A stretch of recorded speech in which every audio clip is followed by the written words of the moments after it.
नहीं बेटे, हम मजबूर हैं। हाय रे मजबूरी, कलेजा फट जाए ऐसी मजबूरी देखकर एक लड़की आखिरी बार अपने मंगेतर का चेहरा तक ना देख पाई। नहीं बेटे,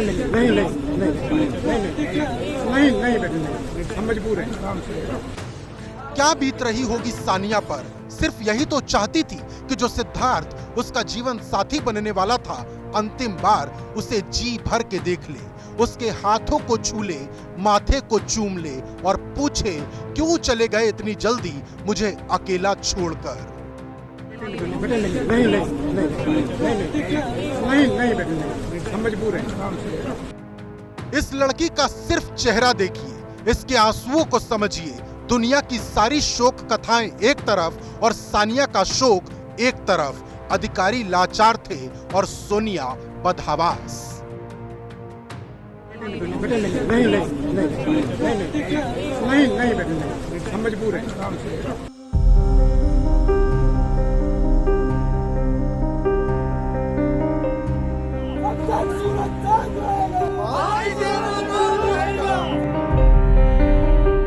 इस रास्ते से तो नवंबर के महीने में सिद्धार्थ की बारात निकलने वाली थी, लेकिन यहाँ से तो सिद्धार्थ का पार्थिव शरीर तिरंगे में लिपट कर निकल रहा है।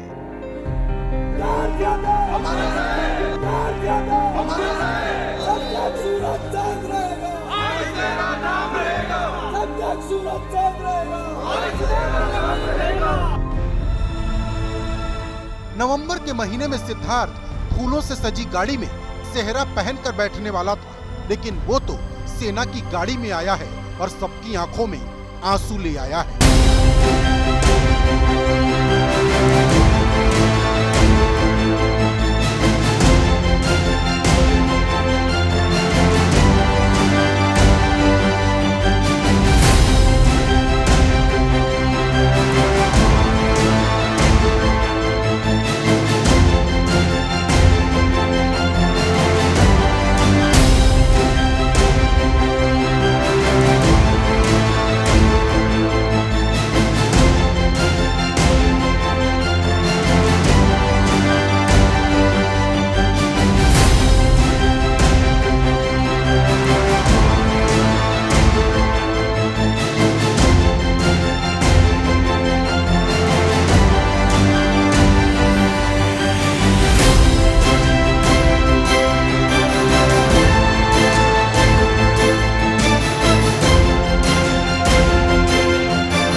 सानिया की मांग में सिद्धार्थ के नाम का सिंदूर होता और दोनों भविष्य के सपने सजाते, लेकिन सानिया तो शांत है, अचेत है, सिर्फ उस बक्से को निहार रही है जिस पर तिरंगा लिपटा है और अंदर सिद्धार्थ का पार्थिव शरीर।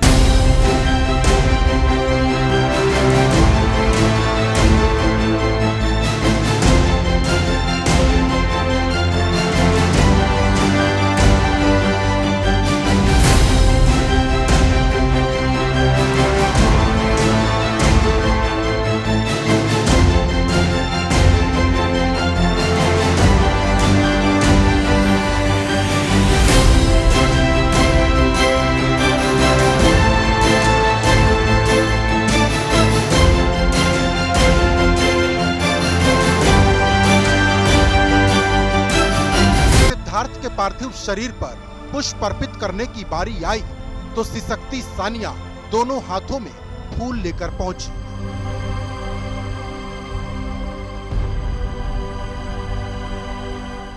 और वहीं ठहर गई, मानो सिद्धार्थ से पूछ रही हो, बताओ क्या गलती थी मेरी जो तुम चले गए ऐसे छोड़कर।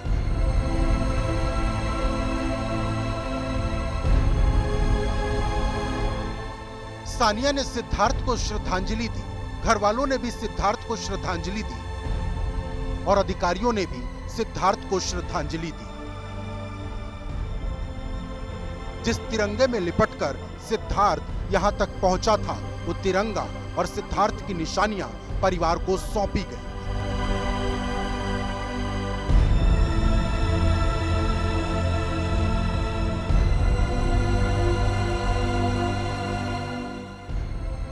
और जैसे ही सिद्धार्थ के पार्थिव शरीर को पंच तत्व में विलीन करने के लिए इस बक्से को उठाया जाने लगा, सानिया बोल पड़ी।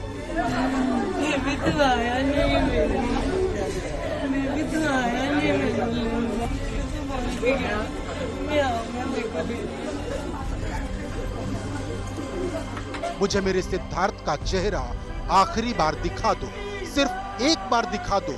मैं कुछ नहीं करूंगी, चाह कर भी उसे नहीं छूऊंगी। बस दिखा दो मेरे सिद्धार्थ का चेहरा, जिसे अब मैं कभी नहीं देख पाऊंगी। जब तक सूरज चांद रहेगा, जब तक सूरज चांद रहेगा। लेकिन बेबस अधिकारी हाथ जोड़कर खड़े हो गए।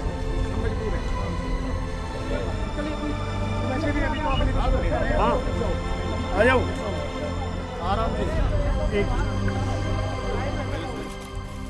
सिद्धार्थ का पार्थिव शरीर पंचतत्व में विलीन हुआ और दूर खड़ी सानिया के आंखों का बांध आखिरकार जवाब दे ही गया। सानिया रो पड़ी, फूट फूट कर रो पड़ी, क्योंकि उसका सिद्धार्थ अब कभी भी लौट कर नहीं आएगा।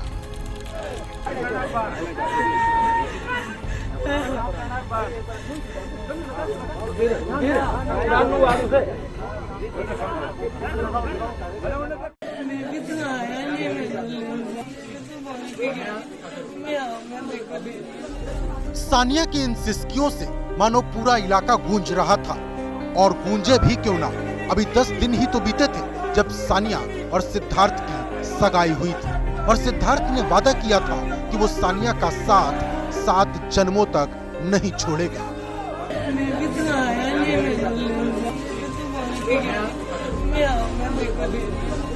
सानिया सिद्धार्थ के पार्थिव शरीर से लिपट गई थी, मानो कह रही हो सिद्धार्थ को यहाँ से कोई न ले जाए।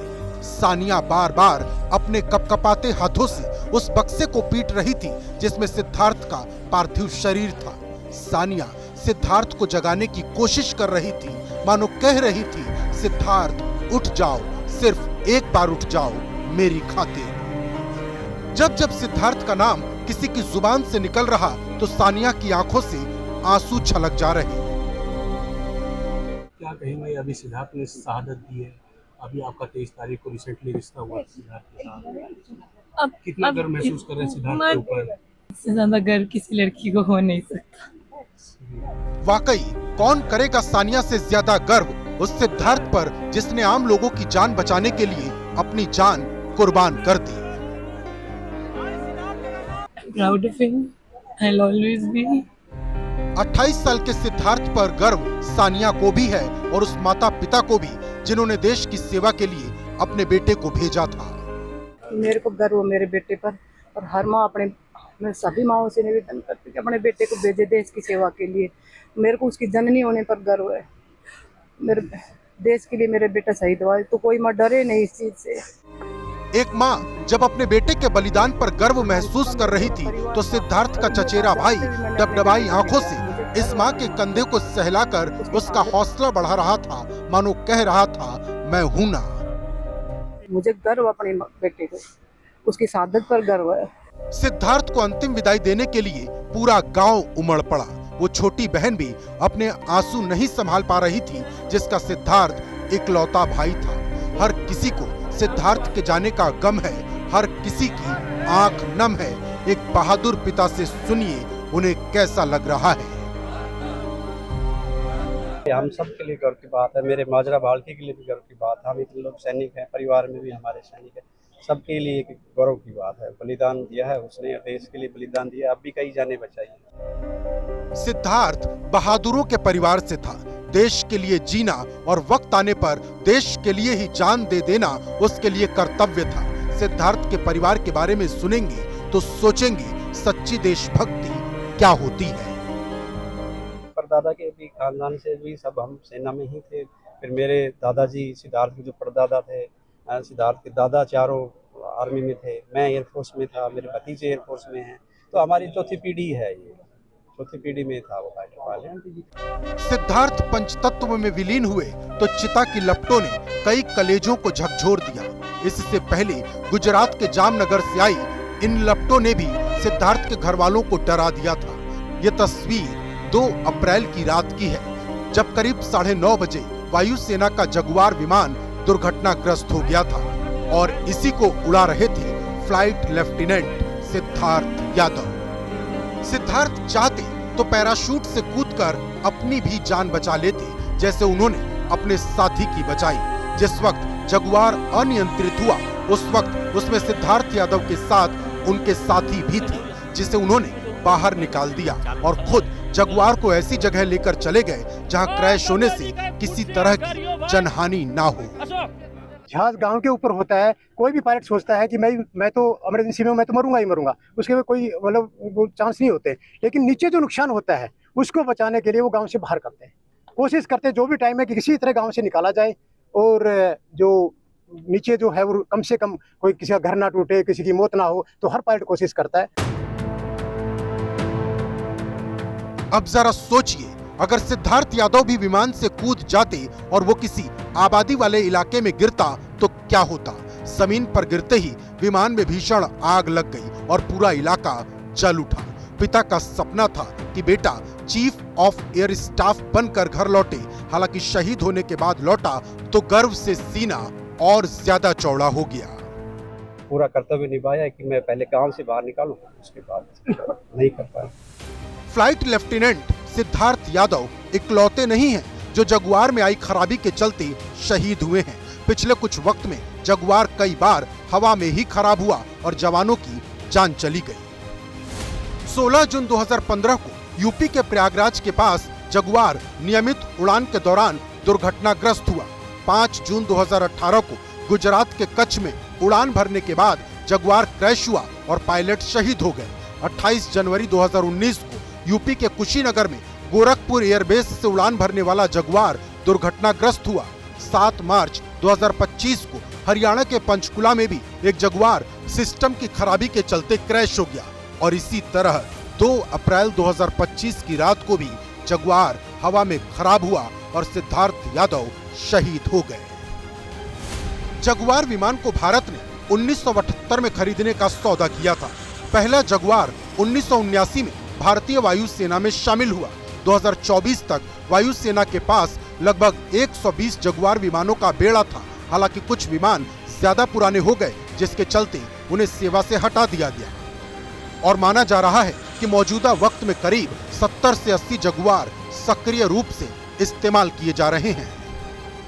बड़ी बात तो यह है कि कई छोटे और बड़े देश जगुआर को अपने सैन्य बेड़े से हटा चुके हैं। फ्रांस ने 2005 में ही जगुआर को सेवा मुक्त कर दिया। ब्रिटेन ने 2007 में ही जगुआर को अपने देश से हटा दिया। इसी तरह इक्वाडोर ने 2002 और ओमान ने 2014 में जगुआर को उड़ाना बंद कर दिया। नाइजीरिया जैसे देश ने 90 के दशक में ही जगुआर को अपने सैन्य बेड़े से हटा दिया था। कहा जा सकता है कि भारत इकलौता बड़ा देश है जो जगुआर का अभी तक इस्तेमाल कर रहा है। जगुआर बहुत ही डेडली एयरक्राफ्ट है। इस दुनिया में यदि मैं सही हूँ तो भारत के सिवा जगुआर को कोई नहीं उड़ा रहा, हम ही उड़ा रहे हैं। आप राफेल का नाम सुनते होंगे। राफेल जिस कंपनी ने बनाया, डसॉल्ट ने, फ्रांस ने, ये जहाज उसी का बनाया हुआ है, बहुत पुराना हो चुका है और हम अभी भी इस जहाज को मेंटेन कर रहे हैं। अब सवाल है कि आखिर जगुआर बार बार हादसे का शिकार क्यों हो जाता है, तो इसकी वजह भी समझिए। सबसे पहली बात तो यह है कि यह पुराने डिजाइन पर बना है। इसके इंजन और एवियोनिक्स अब आधुनिक मानकों से बहुत पीछे हैं। विशेषज्ञों का मानना है कि यह हादसे विमान की उम्र और रखरखाव की सीमाओं का परिणाम है। जगुआर में कुछ कमियां हैं तो कुछ खूबियां भी हैं। सबसे बड़ी खूबी यह है कि यह दुश्मन के इलाके में गहराई तक हमला कर सकता है। तमाम तरह के हथियारों को ले जाने के साथ साथ कम ऊंचाई पर उड़ान भरने में सक्षम है। खास बात यह भी है कि नए विमानों की तुलना में इसके चलाने की लागत कम है और सबसे बड़ा रणनीतिक महत्व यह है कि भारत पाक सीमा पर अगर तुरंत कार्रवाई करनी हो तो यह सबसे उपयोगी साबित होगा।